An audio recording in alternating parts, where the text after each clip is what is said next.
কার্তিক পুজোর পরের দিন যে সকালে পুজোটা হয়, ভোরবেলায় ব্রাহ্মণ বলে গেছে বাড়িতে আসবে। তো আমি আবার দাদাকে, মানে ব্রাহ্মণ দাদাকে বললাম যে দাদা আমাদের বাড়িতে একটু লেটে আসো, কারণ সকালবেলা বাবানের স্কুল আছে। তো ও বাবানকে রেডি করে স্কুলে পাঠিয়ে দেবো, তুমি ওই 8টার দিকে এসো। তো আমার কথা মতো শুনেই বললো ঠিক আছে। তো বাবানের স্কুলটা বন্ধ আর করলাম না, কারণ কিছুদিন পর আমি বাড়িতে যাব, মানে বাবার বাড়িতে, তখন কিছুদিন বন্ধ হতে পারে। ওই কারণে এখন আর না অযথা বন্ধ করতে চাইছি না। ও চলে যাওয়ার পর আমি সকালে যে গোপালকে ভোগ দিয়ে এদিকে কার্তিক পুজো যেটা সকালে নৈবেদ্য বানাতে হবে সেগুলোই বানাতে মানে তৈরি করছিলাম। তোমাদের মধ্যে কার কার বাড়ি নৈবেদ্যর নিয়ম আছে বলো তো? আমাদের বাড়ি কিন্তু নিয়ম আছে, একটা থালায় একটা দিতে হবে, আরেকটা থালায় 5টা নৈবেদ্য দিতে হবে।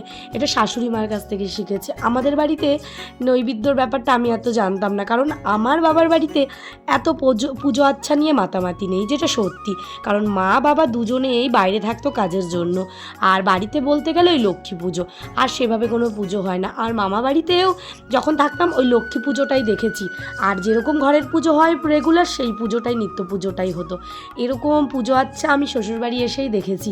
আর বলতে গেলে ভগবানের প্রতি ভক্তি, এটা আমার শ্বশুরবাড়ি আসার পর, দীক্ষা নেওয়ার পর ভগবানের প্রতি যে ভালোবাসা, ভগবানকে জানা শুরু করেছি, তাকে জেনেছি, বা তার জানার যে ইচ্ছেটা আমার দীক্ষা নেওয়ার পর হয়েছে, তার প্রতি যে অশেষ ভালোবাসা। তো এবার পুজো কমপ্লিট, যে চালটা দিয়েছিলাম হাঁড়িতে, সেই চালটা মা বললো যা রান্নাঘরে রেখে আজকে এই চালের ভাতটাই আমরা প্রত্যেকে মিলে খাবো। এটা স্বাদই আলাদা স্বাদ।